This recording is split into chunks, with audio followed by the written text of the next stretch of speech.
ಬಂದಿರುವಂತಹದ್ದು ಯಾವುದು? Knight of wands ಬಂದಿದೆ.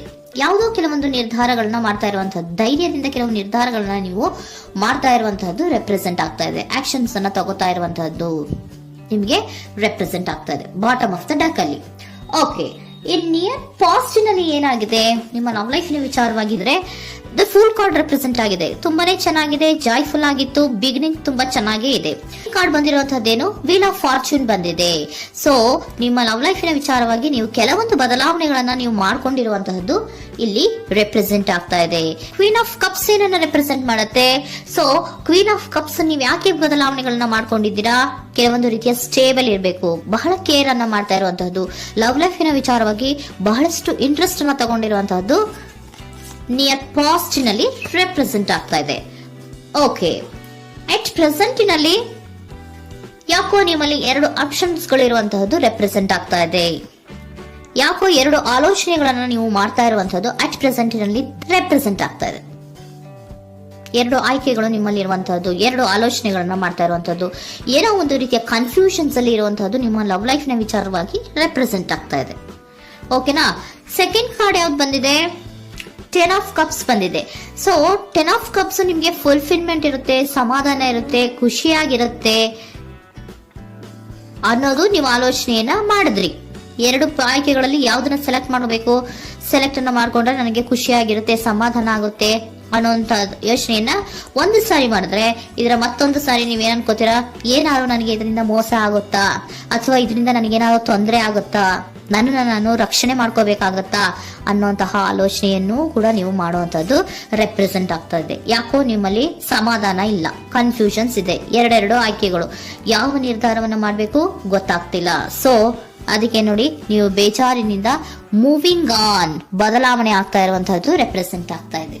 Changes ಅನ್ನ ಮಾಡ್ಕೋತಾ ಇರುವಂತಹದ್ದು ಇಲ್ಲಿ ಪ್ರೆಸೆಂಟ್ ನಲ್ಲಿ ರೆಪ್ರೆಸೆಂಟ್ ಆಗ್ತಾ ಇದೆ.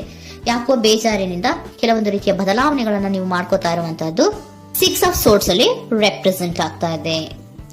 ನೀವು ಈ 6 ಆಫ್ ಸೋರ್ಟ್ಸ್ ಏನನ್ನ ರೆಪ್ರೆಸೆಂಟ್ ಮಾಡುತ್ತೆ ಅಂದ್ರೆ, ನಾನು ಲವ್ ಲೈಫ್ ನ ವಿಚಾರವಾಗಿ ಒಂದು ಬೆಟರ್ ಆಪ್ಷನ್ಸ್ ಅನ್ನ ಸೆಲೆಕ್ಟ್ ಮಾಡ್ಕೋಬೇಕು ಅನ್ನುವಂತಹ ಆಲೋಚನೆಯನ್ನ ಮಾಡ್ತಾ ಇರುವಂತದ್ದು ರೆಪ್ರೆಸೆಂಟ್ ಆಗ್ತಾ ಇದೆ. ಓಕೆನಾ? ನೀವೇನಂದ್ರೆ ಅಟ್ ಪ್ರೆಸೆಂಟ್ ನಲ್ಲಿ ನಿಮ್ಮ ಲವ್ ಲೈಫ್ ನ ವಿಚಾರವಾಗಿ ಬೆಟರ್ ಆಪ್ಷನ್ ಬಗ್ಗೆ ಯೋಚನೆಯನ್ನ ಮಾಡ್ತಾ ಇರುವಂತಹದ್ದು, ಅದರ ಬಗ್ಗೆ ಸ್ವಲ್ಪ ಕನ್ಫ್ಯೂಷನ್ ಅಲ್ಲಿ ಇರುವಂತಹದ್ದು ಅಟ್ ಪ್ರೆಸೆಂಟ್ ನಲ್ಲಿ ರೆಪ್ರೆಸೆಂಟ್ ಆಗ್ತಾ ಇದೆ. ಬಟ್ ನಿಯರ್ ಫ್ಯೂಚರ್ ನಲ್ಲಿ ಏನಿದೆ? 3 ಆಫ್ ಸೋರ್ಟ್ಸ್ ಇದೆ.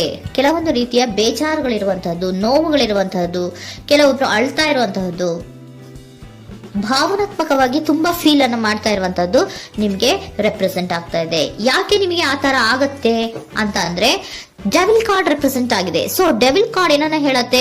ಅಡಿಕ್ಷನ್ಸ್ ಅನ್ನ ಹೇಳತ್ತೆ. ತುಂಬಾ ಯೋಚನೆಯನ್ನ ಮಾಡುವಂತಹದ್ದು, ಮೇಲಿಂದ ಮೇಲೆ ನೀವು ಒಂದನ್ನೇ ನೀವು ಯೋಚನೆ ಮಾಡ್ತಾ ಇದ್ರೆ ನಿಮ್ಗೆ ಅಲ್ಲಾಗುವಂತದ್ದೇನು? ನೋವುಗಳೇ ಅಲ್ಲಾಗುವಂತಹದ್ದು. ಸೊ ಯಾತಕ್ಕೆ ಅಂದ್ರೆ ನಿಮ್ಮಿಬ್ಬರ ಮಧ್ಯೆ ಕೆಲವೊಂದು ರೀತಿಯ ಘರ್ಷಣೆಗಳಿರುವಂತಹದ್ದು ರೆಪ್ರೆಸೆಂಟ್ ಆಗ್ತಾ ಇದೆ. ಕೆಲವೊಂದು ರೀತಿಯ ಮನಸ್ಸು ಒಂದೇ ತರ ಆಲೋಚನೆಯನ್ನ ಮಾಡ್ತಾ ಇಲ್ಲ. ಒಂದ್ಸರಿ ಆ ತರ ಯೋಚನೆ ಮಾಡ್ತೀರಾ, ಒಂದ್ಸರಿ ಈ ತರ ಯೋಚನೆ ಮಾಡ್ತೀರಾ, ಕನ್ಫ್ಯೂಷನ್ ಅಲ್ಲಿ ಇರ್ತೀರಾ, ಏನ್ ಮಾಡ್ಬೇಕು ಗೊತ್ತಾಗಲ್ಲ. ಸೊ ಅದಕ್ಕೆ ನಿಮ್ಗೆ ಬೇಜಾರು, ನೋವು ಇರೋಂಥದ್ದು. ಮತ್ತೆ ನೆಕ್ಸ್ಟ್ ಕಾರ್ಡ್ ಬಂದಿರುವಂತದ್ದೇನು? 5 ಆಫ್ ಪ್ಯಾಂಟಿಕಲ್ಸ್ ಬಂದಿದೆ. ಸೊ 5 ಆಫ್ ಪ್ಯಾಂಟಿಕಲ್ಸ್ ಏನು? ತುಂಬಾ ಇದು ಕೂಡ ತುಂಬಾ ಬೇಜಾರಿನಲ್ಲೇ ಇರುವಂತಹದ್ದು, ಫೀಲಿಂಗ್ ಲೆಫ್ಟ್ ಔಟ್ ಆಗ್ತಾ ಇರುವಂತಹದ್ದು, ರೀತಿಯ ಒಂದು ಬ್ಯಾಡ್ ಸಿಚುಯೇಷನ್ ಅಲ್ಲಿ ಇರುವಂತಹದ್ದು, ಅಂದ್ರೆ ಯಾವಾಗ್ಲೂ ನೋವು ಪಡ್ತಾ ಇರುವಂತಹದ್ದು, ಯಾವಾಗ್ಲೂ ಯೋಚನೆ ಮಾಡ್ತಾ ಇರುವಂತಹದ್ದು, ಇಮಿಡಿಯೇಟ್ ಫ್ಯೂಚರ್ ನಲ್ಲಿ ಈ ರೀತಿ ರೆಪ್ರೆಸೆಂಟ್ ಓಕೆನಾ? ಸೊ ದ ಮೂನ್ ಕಾರ್ಡ್ ಏನನ್ನ ರೆಪ್ರೆಸೆಂಟ್ ಮಾಡುತ್ತೆ ಅಂದ್ರೆ, ರಿಯಾಲಿಟಿಯ ಕಡೆಗೆ ಹೆಚ್ಚು ಗಮನ ಕೊಡದೇ ಇರುವಂತಹದನ್ನ ರೆಪ್ರೆಸೆಂಟ್ ಮಾಡುತ್ತೆ. ಓಕೆನಾ? ಇದಿಷ್ಟು ನಿಮ್ಮ ಸ್ವಂತಿನ love reading. Next angel guidance ನಿಮ್ಗೆ ಏನ್ ಕೊಡ್ತಾರೆ ಅನ್ನೋದನ್ನ ನೋಡೋಣ. ನೋ ಅನ್ನೋಂತ ಆನ್ಸರ್ ಅನ್ನ ಕೊಡ್ತಾ ಇದ್ದಾರೆ. So no, not the right time. ನೀವೇನು ಕೂಡ ಈ ಕನ್ಫ್ಯೂಷನ್ ಅಲ್ಲಿ ಇದ್ದಾಗ ಯಾವುದೇ ರೀತಿಯ ಡಿಸಿಷನ್ಸ್ ನ ಮಾಡೋದಕ್ಕೆ ಇದು ಕರೆಕ್ಟ್ ಆಗಿರುವಂತಹ ಟೈಮು ಅಲ್ಲ. Perfect timing. So perfect timing ಅನ್ನ ಬಂದಾಗ ನೀವು ಕೆಲವೊಂದು ರೀತಿಯ ಡಿಸಿಷನ್ಸ್ ಅನ್ನ ಮಾಡ್ಬೇಕಾಗತ್ತೆ. ಯಾವಾಗ ಅಂದ್ರೆ ನೀವು ಮನಸ್ಥಿತಿಯನ್ನ ನೀಟಾಗಿ ಇಟ್ಕೊಂಡಾಗ, ಕೆಲವೊಂದು ರೀತಿಯ ಕನ್ಫ್ಯೂಷನ್ಸ್ ಇಂದ ನೀವು ಆಚೆ ಬಂದಾಗ, ಯಾವಾಗ ನೀವು ಕ್ಲಿಯರ್ ಥಿಂಕಿಂಗ್ ಅನ್ನ ಮಾಡ್ತೀರಾ ಅದು ಪರ್ಫೆಕ್ಟ್ ಟೈಮಿಂಗ್. ಸೊ ಆಗ ನಿಮ್ಗೆ ಕೆಲವೊಂದು ರೀತಿಯ ಫರ್ಗಿವ್ನೆಸ್ ಅನ್ನೋದು ಇರುತ್ತೆ ಅನ್ನೋದನ್ನ ಏಂಜಲ್ ಗೈಡೆನ್ಸ್ ನಿಮ್ಗೆ ಹೇಳ್ತಾ ಇದ್ದಾರೆ. ಸೊ ಹಾಗಿದ್ರೆ ಸರೆಂಡರ್ ಕಾರ್ಡ್ಗಳು ನಿಮ್ಗೆ ಏನ್ ಹೇಳುತ್ತಾರೆ ಅನ್ನೋದನ್ನ ನೋಡೋಣ. Surrender to your soul path. Your life journey has been perfectly designed for your soul growth. Embrace every lesson and every moment. ನಮ್ಮ ಜೀವನದಲ್ಲಿ ಬರುವಂತಹ ಎಲ್ಲಾ ಕೆಲವೊಂದು ಮೂಮೆಂಟ್ ಗಳನ್ನ ನಾವು ಪರ್ಫೆಕ್ಟ್ ಆಗಿ ದೇವರು ಡಿಸೈನ್ ಮಾಡಿರ್ತಾರೆ. ಅದಂದ್ರೆ ನಮ್ಮ ಲೈಫಿನಲ್ಲಿ ಏನೇನ್ ಆಗ್ಬೇಕು ಅನ್ನೋದನ್ನ ಮುಂಚೆಯೇ ದೇವರು ಬರ್ದಿರ್ತಾರೆ. ಸೊ ಅದು ಹಾಗೆಯೇ ನಡೀತಾ ಇರುತ್ತೆ. ಓಕೆನಾ? ನಾವು ನಮ್ಮ ಲೈಫ್ ನಲ್ಲಿ ಬರುವಂತಹ ಪ್ರತಿಯೊಂದು ಲೆಸನ್ಸ್ ಅಥವಾ ಪಾಠಗಳೇನಿರುತ್ತೋ ಅಥವಾ ನಾವು ಏನನ್ನ ನಮ್ಮ ಜೀವನದಲ್ಲಿ ಬರ್ತಾ ಇರುತ್ತೋ ಅದು ಒಂದು ನಮ್ಗೆ ನಮ್ಮ ಲೈಫಿನಲ್ಲಿ ಒಂದು ಲೆಸನ್ ತರ.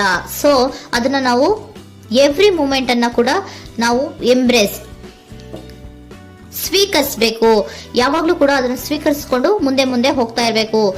ಪ್ರತಿ ನಿಮಿಷವೂ ಕೂಡ ಒಂದೊಂದು ರೀತಿಯ ನಮಗೆ ಪಾಠ ಇದ್ದ ಹಾಗೆ ಅಂತ ಹೇಳ್ತಾ ಇದ್ದಾರೆ. Surrender unhealthy relationship. Surrender unhealthy relationship. Let go a relationship that don't serve you, including unavailable or toxic people. You deserve to be treasured by others and to be surrounded by positive people. Unhealthy relationship ನ ಕಡೆಗೆ ಹೆಚ್ಚು ಗಮನವನ್ನ ಕೊಡಬೇಡಿ. ಈ toxic people ನ ಕಡೆಗೆ ಹೆಚ್ಚು ಗಮನವನ್ನ ಕೊಡಬಾರ್ದು. So ಯಾವಾಗ್ಲೂ ನಾವು ಪಾಸಿಟಿವ್ ಆಗಿ ಥಿಂಕ್ ಮಾಡುವಂತಹ, ಪಾಸಿಟಿವ್ ಆಗಿ ಆಲೋಚನೆ ಮಾಡುವಂತಹ ಜನಗಳ ಜೊತೆಯಲ್ಲಿಯೇ ನಾವು ಹೆಚ್ಚು ಇರಬೇಕು ಅನ್ನೋದನ್ನ ನಿಮ್ಗೆ ಸರೆಂಡರ್ ಕಾರ್ಡ್ ಹೇಳ್ತಾ ಇದ್ದಾರೆ.